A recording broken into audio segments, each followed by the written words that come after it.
Қытайдан алатын төлем мәселесі. Ол түбі қозғалады. Себеп Қытай әлінен асты. Столтенберг, НАТО-ның жаңағы басшысы. Қытай есін жисын деп тұрып айтты. Олар Қытай әлі бір жағынан соғысып жатқан Ресейді қолдап, Ресейге қаржылық, қарулай, техникалық көмек беріп, бір жағынан Еуропа, Америка мен Батыспенен жақсы қарым-қатынас сақтап, сауданы жүргізе беремін деп ойламасын, ондайды түсінде де көрмесін, қиялдамасын деп айтты. Столтенбергтің бұл сөзі, ол тұтас НАТОны қолын ұстаған кісі ғой. Бұл сөзі Батыстың Қытайға деген соңғы көзқарасы. Қытай мен Еуропаның, Қытай мен Американың қатынасы бітті. Бұғанға дейін, мысалы, көп жұрт ойлады, неге бір жолда бейт кесе салмайды деп. Бұл жерде ол мен емеспін ғой. Егер мен бүкіл НАТО-ның басшысы мен болса, мен шыға салып, қызметіме жарияланып, жаңағы ант-суымды ішіп қызметке отырған күнімде мен бірінші нәрсе Орыс пен Қытайды құртатын бұйрыққа қол қояды дедім, ойланбай. Ол мен. Бірақ Еуропа мен Америкадағы кейбір саясаткерлер ол мен сияқты ондай көзқарасты емес. Себебі оны сол таққа отырғызған кімдер? Алпауыттар. Ол сайлауға президенттікке түсетін кезде қайтеді? Алпауыттардың қаржысымен шығады. Оның сайлауда жасайтын жарнамасы, телевизорға шығу керек, ол анда ұшып бару керек, мында бару керек, ол команда дайындау керек, оның киі, оның дизайнер, оның шашы, мына менің шашым құсып, бүйтіп өскен шашпен отырмайды. Ол күніне қырқады оны. Мен шашым міне өсіп кетті, міне шет. Менде уақыт жоқ шаштарыңызға баратын. Уақытым жоқ. Алдым күні барам дедім, уақытым жоқ әлі. Оның бәрін ақша керек жаңа командаға. Оның сөзін дайындайды. Оған адамдар мына жинаста былай айтыңыз дейді. Ол тұтас команда, оған ақша беру керек. Мысалы мен де хат жалғым келеді. Мен де көмек шалғым келеді. Ақша оның барлығы. Дұрыс па? Мен де мысалы менің лекцияларымды ағылшыншаға аударып кітап қылып шығартқым келеді. Кім аудармаш? Ақша беруім керек. Ал ол ақша менде жоқ. Мысалы. Мен де мысалы қаласам Нью-Йорк ұшып барып, қаласам Вашингтонға ұшып барып, қаласам Лондонда, Берлинде жүргім келеді. Оның бәрі ақша. Мен де айналамда жаңа жүздеген жұмыс топтарымды құрып алып, жаңа аудармаш топ, ана топ, мына топ. Мен де халықаралық жиналыстарға барып жүргім келеді. Ақша. Ал жаңа саясаткерлер қайтеді, оны істейді. Бірақ ол ақшаны кім береді? Миллиардерлер береді. Ал ол миллиардерлер оны қолдап отырып, жаңа мүдделі партия болып ұйымдасады. Ол ақша беру десе, ойламаңыздар, советский мен ақша береді, парамен шығады деп. Жоқ, ол оны бәрі бірігіп, ортақ ақша шығарып, анау мұнша шығады, сосын партия болып ұйымдасып, қызмет тобы болып ұйымдасып, билікке келгеннен қайтеді. Енді жаңа Қытайға қарсы қатаң шешім қабылдайын деген кезде, оның партиясындағы маңызды адамдардың біреусі Қытайға қазірше бүйтпейік дейді. Неге? Сол адамның корпорациясының филиалы Қытайда тауар өндіріп, Қытайдың миллиард халқына сатып, ол содан бәленбай миллиард ақшаны тауып отыр жылына. Мысалы, Германияда Шолц Қытайға қатты келе алмайды, Германияның канцлері. Неге? Шолцтың өзінің Қытайда бизнесі жоқ. Оның Қытайда бағып отырған қойы, сауып отырған биесі жоқ Шолцтың. Бірақ Шолцты Шолц қылып Германияның канцлерін сол таққа әкелген кім? Германиядағы саяси топтар, соның партиясы. Шолцтың партиясының атын мен білмеймін, білетіндер тексеріп жазыңыздар астында. Сол партия. Ал ол партияны қаржыландырып отырған кім? Оның штаб пәтерін құрып, әрбір Германияның қаласында оның ғимаратын алып бердінеді, майын төліп, оның медиасын қаржыландырып, оның журналистерін қаржыландырып, оның жазармандарын, ақылмандарын қаржыландырып отырған кім? Германиядағы ірі капиталистер. Ал ол ірі капиталистер кім? Есептеңіздер, Германияның ірі капиталистерін есептеңіздер. Бош техникасы бар ма? Бар. Siemens бар ма? Бар. Ары қарай өздеріңіз білетін Германияның автокөліктер, медициналық жабдықтар өндіретін компанияларын санай беріңіз. Солар Шолцты Шолц қылып отыр. Ал Шолц Қытайға барған кезде қайтты. Ши Цзиньпин бүйтіп күтіп алды. Ал ол жерде не болды? Себебі Қытайдың медициналық жабдықтарының дені Германияның.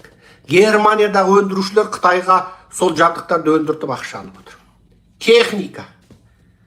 Техника, тұрмыстық техника. Германия.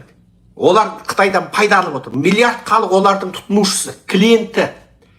Енді Шолц Қытайға қарсы қатаң шешім шығара ала ма? Міне, мүдде деген нәрсе қалай байлап қояды адамдарды. Міне, саясатты сіздер енді түсініңіздер. Саясат Назарбаевтың, Путиннің бір бұйрығымен шешілетін нәрсе емес. Еуропа мен Американың күрделілігі осында жатыр. Енді осы мүдделерді жарастыру керек. Ол Шолц өзі жарастыру керек. Қатаң етпесе, мен құлақталам, ендігі сайлауда түсіп қалам. Сондықтан сіз енді Қытайдағы нарығыңыз шығар, Үндістанға апарып дамыр десе, ол пәлен триллион шығын бол. Енді шығын болса, енді қайта енді сіз үшін деп отырамыз ба деп. Немесе басқаларды айтып, сіздің жаңағы көшу шығыныңызды көтерейік. Қаржы шығарайық. Сосын сіз Қытайдан тартқан шығыныңызды Үндістаннан табатын болыңыз. Сосын біз Қытайға санкция салайық дейді. Ойбай, онда оған 1 жыл керек дейді. Сол 1 жылға дейін Шолц Қытайға жиып тұратын болып қалады. Міне, мүдде. Мен қайсы кезде бір лекциямды айттым, естеріңізде ма? Ресеймен соғысып жатып, қаруын Украинаға беріп жатып, қаржылай Украинаға көмектесіп жатып, Ресейдің алмаз компанияларымен, бриллиант компанияларымен сауда жасап отырды батыс. Бұл шындық. Бұл сіз ойлағандай советтік коммунистік жүйеде дос болмасаң жаусың, жау болмасаң доссың деген сияқты. Ақ болмаса қара, қара болмаса ақ деген сияқты дүние емес.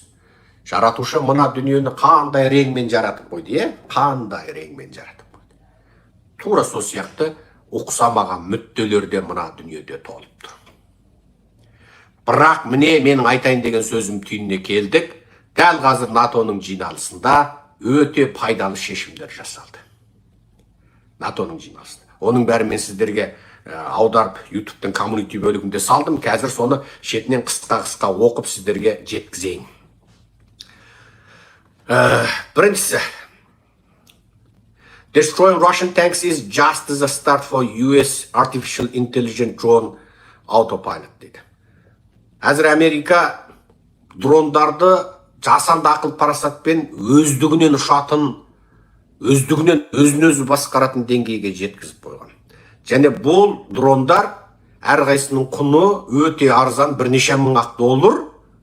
Бұлар жасанды ақыл парасатпен басқарылады. Адам басқармайды. Украинада видеоларды көрдіңіздер ғой. Украин сарбаздар отырып дронды кәдімгі компьютерлік ойын ойнаған сияқты басқарып отырады.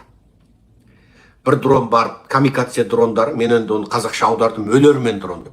Камикадзе дрондары өзінің денесінде жарылғыш заттар тиеп алған, барады да ұрылады.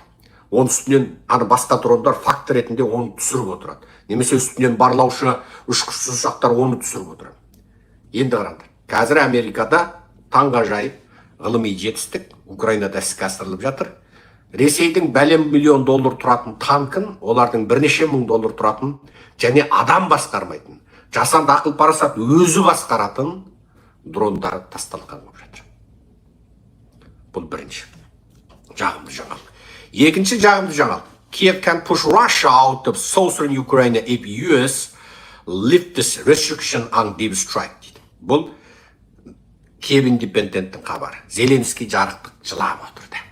Егер Америка дейді, мына қаруларды ішкі жағына тереңдей соққы беруге салған restrictionдерді дейді, тиымдарды алып тастаса дейді, біз орыстың мына алғалгерлігін баяғыда тойтаратын еді дейді. Зеленский кейде ойлап жігіт екен дейсің ғой. Еңіреп жылап, қару бер деп 1 жылайды, патриот бер деп 2 жылайды, артиллерия бер деп 3 жылайды, танк бер деп 4 жылайды. Міне, көрдіңіз ба? Еуропа мен Американың кейде түсінбей қаласың енді. Енді мен мынаны аударып сіздерге аударғанымды оқып берейін. Зеленский былай деді дейді, егер ақш терең соққыларға шектеулерді алып тастаса, Киев дейді, Ресейді Украинаның оңтүстігінен ығыстырып шығарып тастай алар еді дейді. Не Зеленскийдің сөзі.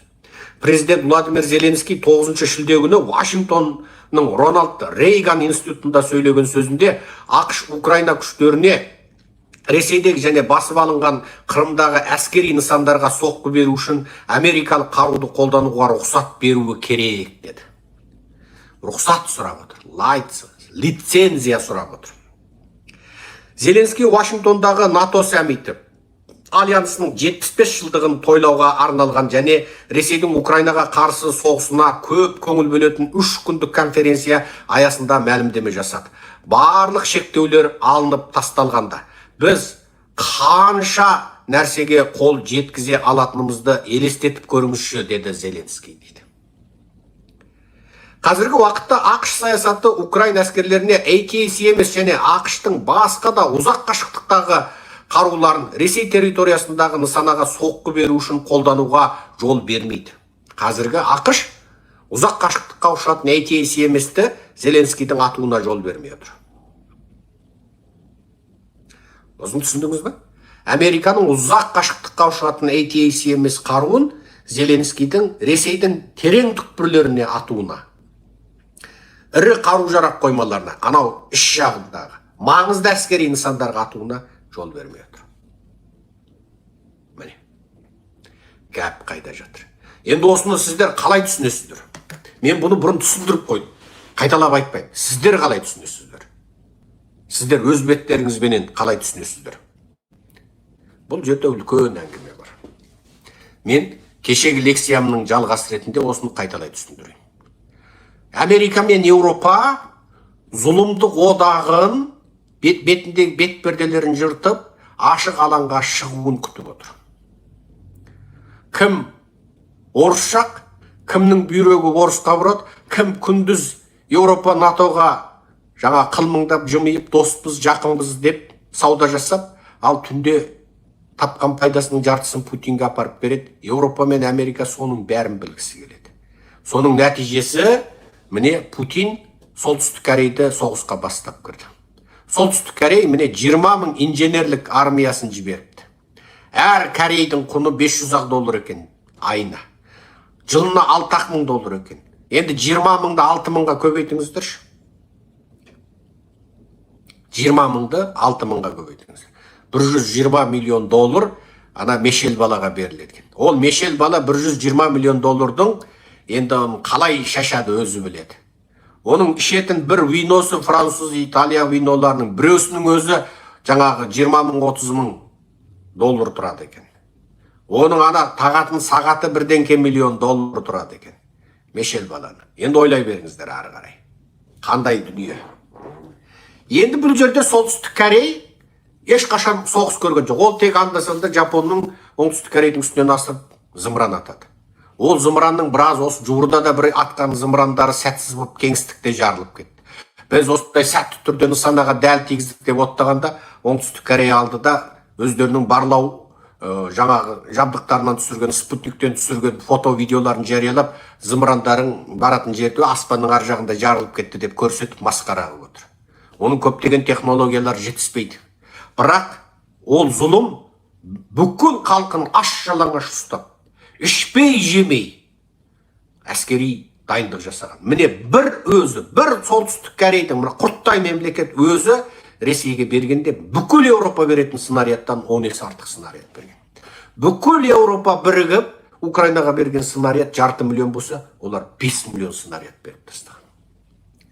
Бірақ сапа нашар. Білесіздер, біз оны анау тіпті былтырғы лекциямызда Солтүстік Корейдің қару-жарағы жаңағы снарядтар нашар, коммунистік жаңа 5 жылдық социалистік жарыс кезінде сапаға емес санға көңіл бөледі. Жаңа айына бәлен снаряд, жылына түгін өндірдік деген жаңа репорт жасау керек, сосын өндіріп болады, бітті қамбаға кетеді, оны ешкім тексермейді. Соғыс болса тексереді, болмаса жоқ, сосын ары қарай ол соғыста кімдік атылып, кімдік атылмай қалды, оны да кім анықтап жатады. Жаңа коммунист басшы өсіп кетсе болды, өсіп басқа жаққа жылжымаса болды. Содан Ресейдің өзі қазір, Ресейдің кейбір Twitter желісіндегі жазбаларына қарасаң, енді боқ ауыздан видеолар атады. Жаңа кәдімгідей атқыштарға Солтүстік Корейдің оқтарын салады, адаммен қосып, атқышымен қосып сол жерде жарылып жатыр. Неге? Сапасыз. Неге? Ескі технология. Неге?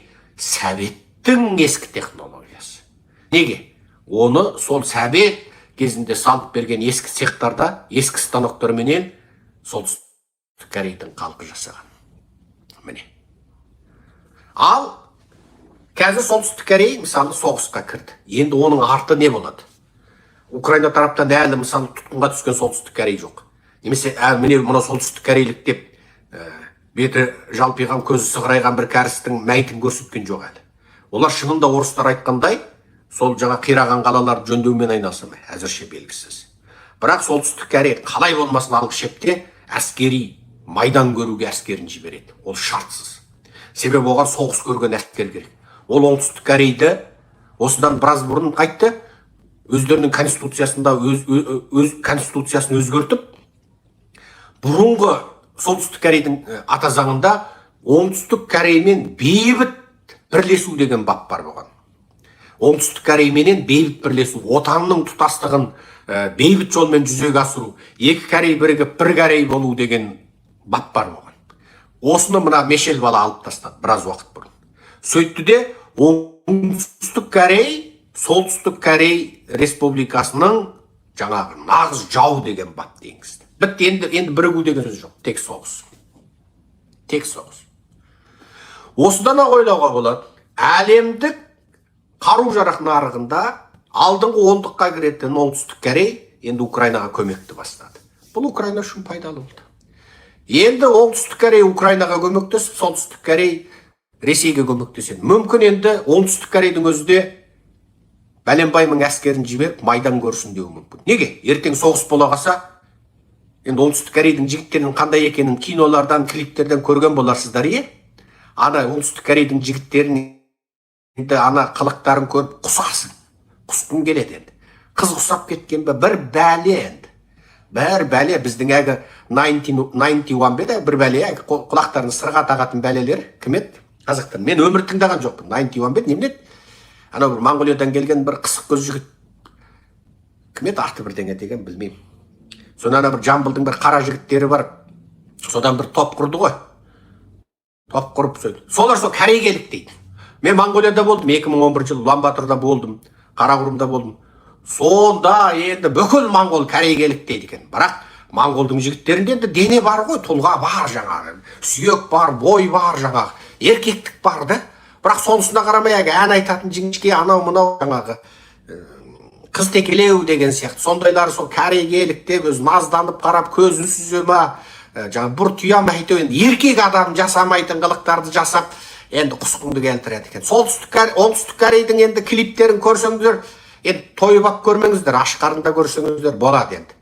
Мына соңғы кезде бір-екі фильмдерін бір кісілермен жаңа көреміз деп, Құдай сақтасын, ана бас кейіпкердің қылығын көріп, қош көрмей, мынау тіпті қандай атты фильм болса да көрмек дедім ана. Ана жерде бір жазушы ма, бір сондай бүкіл ел көргенде қырылып қалатын сұмдық бір жаңағы бас кейіпкері.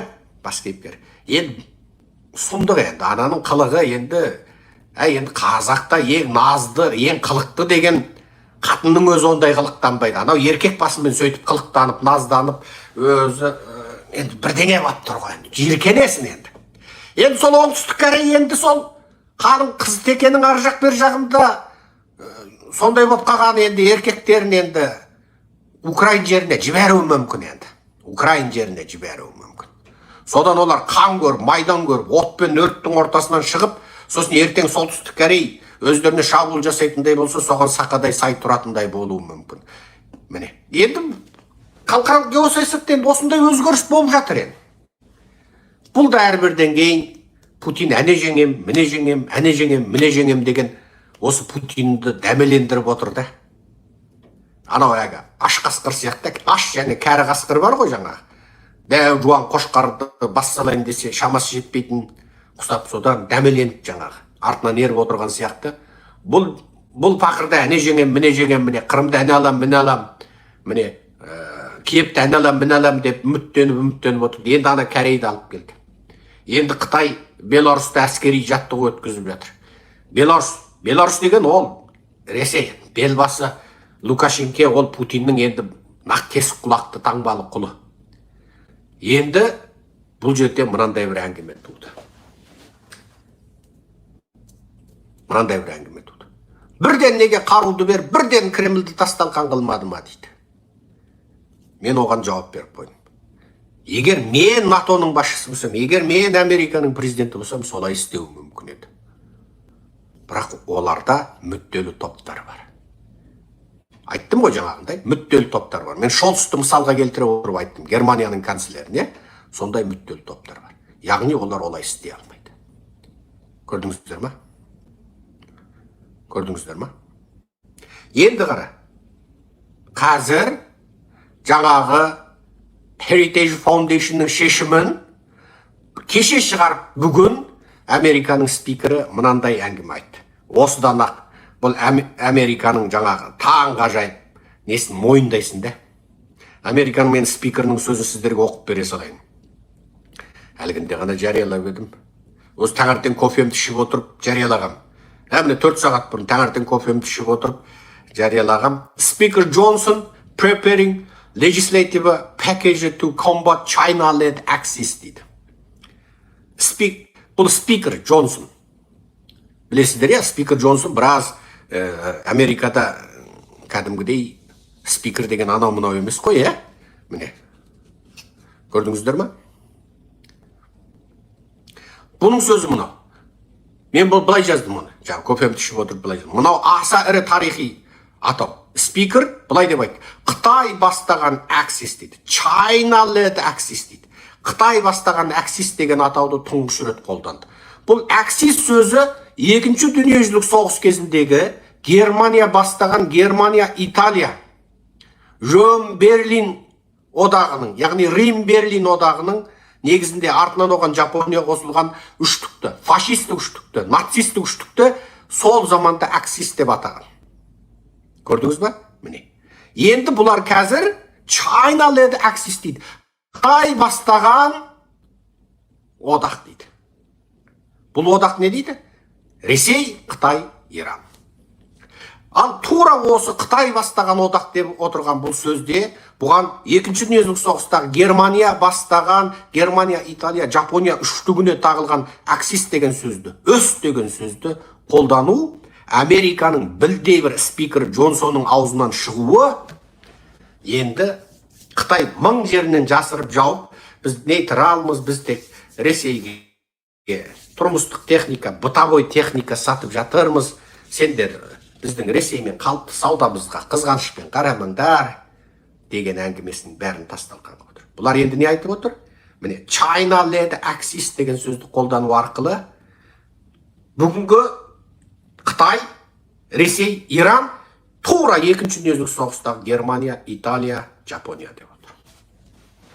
Бұны анау мынау адам емес, Серікжан емес, спикер Джонсон айтып отыр. Ал бұл Джонсонның бұл сөзі кеше Қытайдан бәленбай триллион төлемді талап алу мәселесі айтылғаннан кейін көтерілді. Көрдіңіз ба? Басқышымен келе жатыр. Басқышымен. Енді мен бұл арада тағы бір маңызды нәрсені айтамын. Foreign Sovereign Immunities Act деген заң бар Америкада. Бұл шетелдік егеменді тұлғалардың иммунитеті деген. Иммунитет дегенді білесіздер ғой, мысалы, ковидке қарсы иммунитет, ауруға қарсы иммунитет, яғни сіздің денеңізге сол ауру кіре алмайды иммунитетіңіз. Шетелдік егемен ел иммунитеттері деген бұл заң жобасы бойынша Америкамен қарым-қатынасы бар егемен мемлекеттердің жаңа басшылық тұлғаларын, сол мемлекетті, үкіметті Америка сотқа бере алмайды. Мысалы, мен Тоқаевтың жеке өзін соттай алмаймын. Осы заң бар. Ол мемлекет ретінде қаралады. Ол тәуелсіз. Бірақ олардың несін айтады? Мал мүліктерін тәркілей алады, мал мүліктерін мұздата алады, мысалы, Ресейдікі деген сияқты. Енді қазір Америкада мына тақырып қозғалып тұр. Жаңа Foreign Sovereign Immunities Act, яғни шетелдік егемен ел тұлғаларының жаңа иммунитеті, оларға жаңа сотқа тартылмайтынды өзгеріс жасайық дейді. Шұғыл жағдайда, ерекше жағдайларда оларды соттау, істі қылу мәселесін қозғайық деген әңгіме айтылып жатыр. Ал ол деген сөз не? Енді жаңағы Heritage Foundation көтерген, ковидтан өлген, американдықтар өлген әке шешелер үшін, өлген ата әжелер үшін, өлген нағашы ата нағашы әжелер үшін. Енді қайтеді, Қытай билігін, Қытай өкіметін сотқа бере алады. Қытай билігіне жұмыс істейтін қытайлық жаңағы Қытай өкіметінің өкілі болатын Қытайдың әуе компаниясы Нанхаң, жаңа Қытай банк, Чайна банк, Қытайдың Huawei, қысқасы Қытайдың мемлекеттік жаңағы компаниялар, Қытайдың мемлекеттік тұлғалар сияқты. Қытай, яғни Америкада ақша жасап отырған соларды бұрын иммунитет болған болса, енді содан айырып, жаңағы ковидта өлгендер одан төлем ала алады. Және бұл фаундейшннен айтып отыр, арызданатын америкалықтардың енді заңгерге, адвокатқа төлеуге шығын керек. Ол сот дегенің Америкада оңай емес. Америкада адвокат дегенің сыпырып алады тура. Сыпырып алады. Ақша деген сұмдық кетеді адвокатқа. Бұл жерде бір доктор табыскер, екіншісі адвокат табыскер. Ал енді бұлар қайтеді, солардың жаңағы бүкіл соттасуын мемлекеттің тарапынан көтерейік дейді. Енді бір мысалы Джон дейге, оның атасы әжесі екі шал кемпір өліп қалды. Нағашы атасы нағашы шешесі өліп қалды. Джон соның жалғыз мұрагері дейді. Әке шешесі бар. Бірақ оларда ковидтан қайтты. Жаңағы нағашы ата нағашы шешесі, әке атасы әжесі сияқты төртеу қайтыс болғанда, бұның Джонның әке шешесі ковидтан ауырып аман қалды, бірақ сол ковидтан бастап бұлар жаңағы аурушаң болып кетті. Ковидтің зардабы қалды, салдары қалды, аурудың табы қалды. Аурушаң болып кетті. Бұдан бұрын жаңағы ойнап күліп секіріп ойнақтап жүрген әке шешесі ойбай белім, ойбай тізем деп қалды. Ұмытшақ болды, көз әлсіреп кетті. Еске сақтауы нашарлап кетті. Ковидтің зардабы осының бәрі. Ковидтен қазір көп жұрт байқай ма? Көз әлсіреді, еске сақтау әлсіреді. Кейбір өзін ұстай алмайтындар тіпті психикалық ауытқуға ұшырай бастады. Кейбір адамдар жаңағы зақор болып кетті. Кейбір адамдар жаңағы өз-өзінен жаңағы торы қатын болып кетті. Ұмытшақ болып кетті. Ұмытшақ болып кетті. Ковидтан бұрын сап-сау жүрген адамдар соңғы кезде аурушаң болып кетті. Неше түрлі мысалы. Енді қайтеді, осы қытайлық жаңағы компанияларды, ұлттық компаниялар, Қытай өкіметін, Қытайдың әуе компаниясын, банкін, қысқасы форин собрендерді сотқа бере алады. Және оның шығын Америка өкіметі көтереді. Ал енді жаңағы біз мысалға алған Джон сотқа береді. Атасы әжесі үшін бір төлем алады, нағашы ата нағашы шешесі үшін бір төлем алады, әке шешесінің аурушаң болып кеткен үшін бір төлем алады. Ал оны Америка өкіметі соты қабылдап, сенікі осы жаңағы ковидтан өлгендер үшін төлеміңді, жаңағы төлем талабыңды қанағаттандырамыз, бірақ әке шешеңнің ковидтан шеккен зардабы туралы дәлелдер жеткіліксіз, сондықтан оны кейінге қалдырамыз деген шешім шығарып берсе, енді ол не деген сөз болады? Онда жаңағы спикер Джонсонның айтқандай, енді жаңағы иммунитетті алып тастағаннан кейін қайтеді? Жаңағы Huawei корпорациясы. Бүкіл мына Америкада тіпті телекоммуникацияға дейін Қытай кіріп алған. Қытайдың компаниялары тендерге қатысады. Америкада құрылыс үйі анау-мынауға бәріне қатыса береді Қытайдың компаниясы бұл жақта. Шетелдік компания. Енді әлгілердің мемлекеттік меншіктегі компаниялар болғаннан кейін, әлгілердің тиісті ақшасын мұздататынын мұздатып, алатынын алып, жаңағы қарапайым америкалық Джонның өлген ата әжесі, өлген нағашы ата нағашы әжесі үшін төлемді алып береді. Бұл басы. Тура осы сөзді ковидтің төлемі болады дегенді естеріңізде болса, 2020 жылы анау шақпақ жасыл жейдемді киіп джип деген жейде болатын американдық марка. Анау Алматыда, есіктің маңында, бір ауылда, тауда, өзен бойында тұрып, жайлауда тұрып сөйлейтімін. Тіпті сиыр қораның алдында отырып, бір сирағы сынған 3 сирақты орындықта жаңағы арқамды тамға тіреп алып тұрып, мөңіреген сиырлар мен мөңіреген бұзаулардың дауысын естіп отырып лекция сөйлейтінім 2020 жылы естеріңізде ма? Күнге күйіп, қап-қара болып, шаңқиған күннің астында тұрып сөйлейтінмін. Өзі күнге қақталғанды ұнатамын. Сол кезде мен айтатымын, бұл ковидтің төлемі болады, соны бастайды деді. Міне айтқаным 4 жылдан кейін келді міне. Дәл сол кезде мен айттым, қазақтар, өліп жатқан туыстарыңның, қайтыс болған мынау бейкүнә өкініште кеткен қазақтардың туыс-туғандарыңның, отбасы мүшелеріңнің қайтыс болғандығы туралы медициналық анықтаманы сармайдай сақтаңдар, нотариус деп тұрып аударып сақтап алыңдар дедім. Айттым ба? Айттым. Бір күні қалқара бойынша Қытайдан төлем алады, оны Қытай өздігінен ойбай, менің қателігім екен деп деп қолыңа бірден үлестірмейді. Оны Еуропа мен Америка желкелеп тұрып, аптығын басып тұрып, ана тәкаппар кеудесіндегі шайтанын ауыздықтап тұрып, оның шеттегі ақшасын мұздатып тұрып, ол Қытай берем деп бермейді, оны жұлып алып тұрып береді. Оны әрине дедім, әрбір зиян шегушілерге береді. Ол кезде қалай береді? Кімнің дәлелі бар, факты бар, кім жүгінді, кім құжатымен, қағазымен әкелді, соған береді. Әрине Америка, Еуропа бірінші кезекте, сосын тағы басқа зиян шеккен, зардап шеккен құжатқа пысықтау басқа елдерге де береді, сол орайда сен алып қаласың деп. Әрине ол халыққа берілген бір бөлігі болады. Ана үстіндегі алпауыттар сосын отырып алады, жаңағы НАТОңыз бар, Еуродаңыз бар, Америкаңыз бар, сосын отырады, біраз төленді ғой. Ол комитет құрады, комиссия құрады, есептеуші құрады, бақылаушы құрады, анау мынау бәленбай орган құрылады. Сосын олардың әрқайсысына мынау сіздікі, мынау мен, сіз шаршап қалыпсыз, еңбек істедіңіз, мына ақ көк былай бөлінеді дедім. Айттым ба сол лекциямды? Айттым, тұр ютубте. Дәл сол кезде мына Құдай ұрған Тоқаевтың жүйесі өлген қазақтарды ковид деп жазудан қорқып, немесе Қытай біздің бір оңбаған министрдің қалтасына $1 миллион сап жіберді ма, белгісіз өкпе қабынуынан қайтыс болды деген анықтама бере бастады.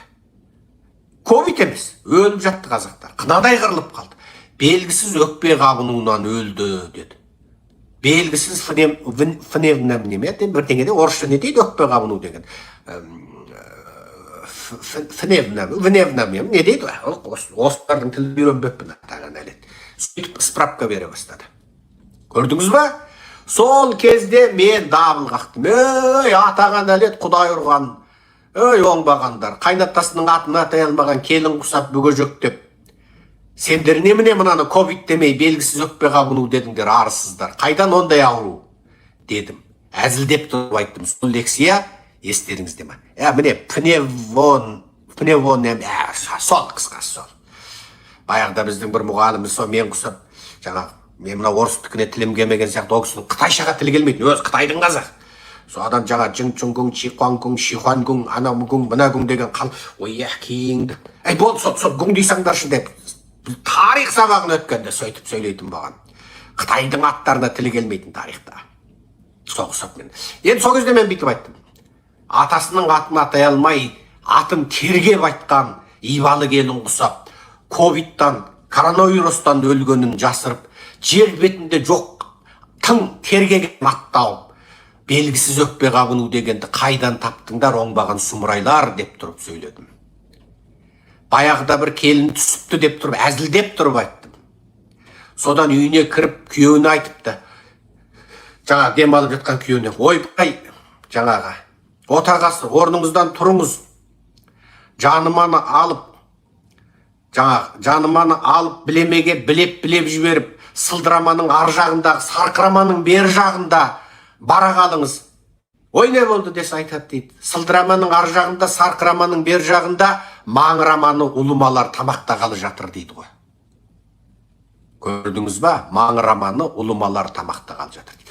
Сылдырамасы қамыс екен, бір шоқ қамыс екен, сол ауылдың шетіндегі. Сарқырамасы ана жақтан бір ағып жатқан кішкентай өзен екен. Көрдіңіз бе? Сарқырап ағатын. Сол жерде жайылып жатқан қойға қасқыр шауыпты. Ауылдан көп алыс емес жерде. Соған енді қасқыр енді тамақтайды ғой қойды. Ол жемейді, қасқырдың серті солай. Алдымен бәленбай қойды тамақтап қансыратады да, сосын ең соңында бір жаңа семіз қозыны тістеп арқаға тастап алып кетеді. Қасқыр сондай өзі. Соны жаңа келін айтады ғой. Сіз жаңағы жаныманы білемеге білеп жіберіп, солай қарай жүгіріңіз дейді ғой. Сөйтсе, Қамысбай деген атасы бар екен ол келіннің. Өзенбай деген атасы бар екен. Қойшыбай деген атасы бар екен. Қасқырбай деген атасы бар екен. Пышақбай, Пышақбек деген қайнағалары бар екен. Қайрақбай деген аталары, қайындары бар екен. Сонда сен ана қамыстың ар жағындағы өзеннің бер жағына бар, қойды қасқыр тамақтап жатыр, тездетіп мына кездігіңді білеп алып бар. Енді адам кездігін көтеріп барғанда қасқыр қашады, көбінде адамға шаппайды, атпен барғанда. Деп айтқан келін ғой. Сонда жаңағы айтқан сөзі сол екен. сөйтіп аталарының атын бір жолда тергеген екен дейді. Соқса біздің сорлы сүмелек Тоқайдың бұйрығыменен бүкіл дүние ковид, коронавирус десе, қазақтар тергеп, ырымдап, белгісіз өкпе қабыну деп справка берді ғой. Содан мен дабыл қақтым. Ана белгісіз өкпе қабыну деген справкаларыңды өзгертіңдер, ковидтен басқа ауру жоқ қазір дедім. Айттым ба? Лекциямда тұрмын. Уаллахи айттым, лекциямда тұр. Сөйтіп тұрып айттым. Жаңағы әзілімді қосып тұрып айттым міне. Содан қызық болды. Араға біраз уақыт өтті ма, өтпеді ма? Қазақстанда белгісіз ковидтен басқа, ковидтің жаңа сериалы шыққан сияқты өкпе қабыну ауру деген шығыпты деп халықаралық ақпарат дабыл қақты. Содан дүние жүзі денсаулық сақтау ұйымы келіп тексеріп, жоқ, бұл ковид деді. Жаңа сериясы да емес, тура сол кезде тарап жатқан ковид, ол белгісіз емес, ол ковид, сол ковидтен өкпе қабынып ісіп, адамдар тыныс ала алмай, тұншығып өліп жатыр деді. Содан әлем алдында қазақ масқара болып, ойбай жаңа ауру тарапты деп бір дүретті. Ковидтің жаңа версиясы деп екі дүретті. Дүние жүзі денсаулық сақтау ұйымы кеп, бұл өтірік ковид деді. Содан қайтадан ковидтен өлді деп анықтама берді. Міне, Қытайшыл биліктің істеген ісі осы. Сенбесеңіздер Google-ге кіріп, Қазақстанда белгісіз өкпе қабыну деп іздеп көрсеңіздер, жаңағы бір дабыл қағылып артынан ол болмай қалғаны бәрі шығып тұр. Міне, 4 жылдың алдындағы әңгіме.